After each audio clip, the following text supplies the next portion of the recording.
दोस्तों, दिनाक्षी short hand में आपका स्वागत है। अगर आप चैनल पर नए हैं तो चैनल को सब्सक्राइब करें और बेल आइकन जरूर दबाएं। इस डिक्टेशन की एडवांस आउटलाइंस और वाक्यांश आप हमारे पेड बैच से प्राप्त कर सकते हैं। हमारे पेड बैच में आपको प्रतिदिन सभी डिक्टेशंस की एडवांस आउटलाइंस और वाक्यांश दिए जाते हैं और कुछ ऐसी डिक्टेशंस जो केवल पेड मेंबर्स को ही प्राप्त होती हैं। हमारे पेड बैच को ज्वाइन करने के लिए और बैच के बारे में संपूर्ण जानकारी प्राप्त करने के लिए आप डिस्क्रिप्शन बॉक्स में दिए गए मोबाइल नंबर पर व्हाट्सएप कर सकते हैं।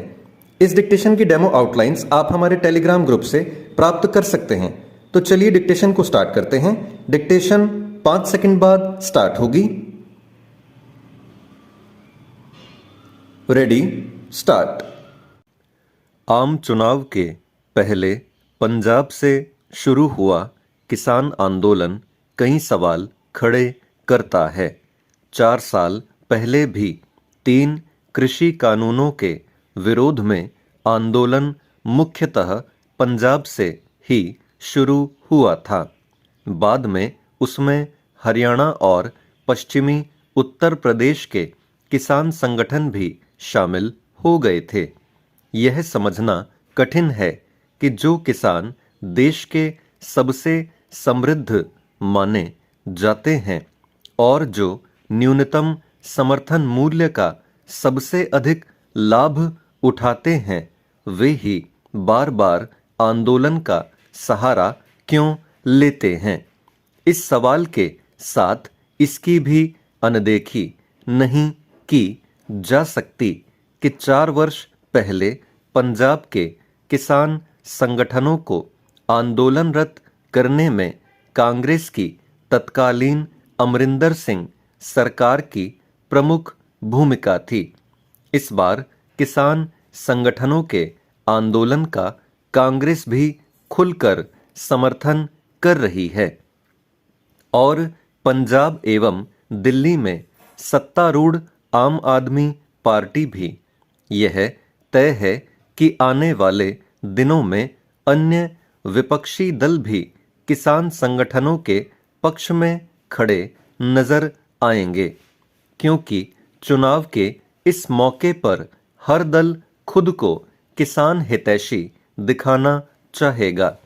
किसानों की अपनी कुछ समस्याएं हो सकती हैं और हैं भी, लेकिन आखिर जब सरकार बातचीत के जरिए उनका समाधान निकालने को तैयार है, तो फिर दिल्ली चलो अभियान पर जोर देने का क्या औचित्य।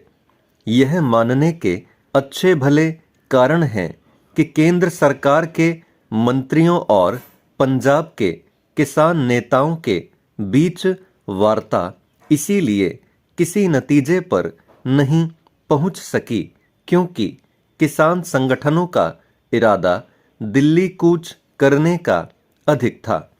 शायद इसीलिए उन्होंने जानबूझकर ऐसी भी मांगे रखी जिन्हें किसी भी सरकार के लिए मानना संभव नहीं।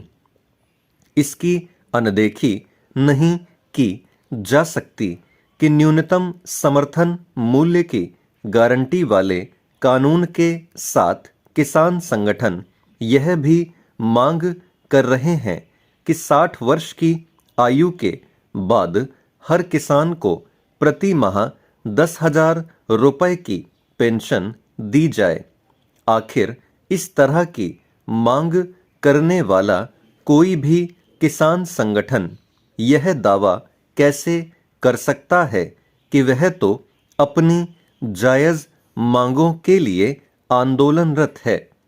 किसानों को दिल्ली आने से रोकने के लिए किए जा रहे उपायों पर प्रश्न खड़े करना बहुत आसान है, लेकिन क्या कोई इसे भूल सकता है कि कृषि कानून विरोधी आंदोलन के दौरान किस तरह लाल किले में भीषण हिंसा की गई थी और राजमार्गों पर कब्जा कर दिल्ली एनसीआर के लोगों की जीवनचर्या को कितनी बुरी तरह बाधित किया गया था। क्या कोई किसान संगठन या उनके समर्थन में खड़े दल यह भरोसा दिलाने को तैयार हैं कि इस बार वह सब नहीं किया जाएगा जो पहले किया गया था। निसंदेह कुछ प्रश्नों के जवाब केंद्र सरकार को भी देने होंगे और सबसे प्रमुख प्रश्न यही है कि 3 कृषि कानून वापस लेने के बाद किसान संगठनों से जो वायदे किए गए थे उन्हें पूरा करने की दिशा में क्या किया गया।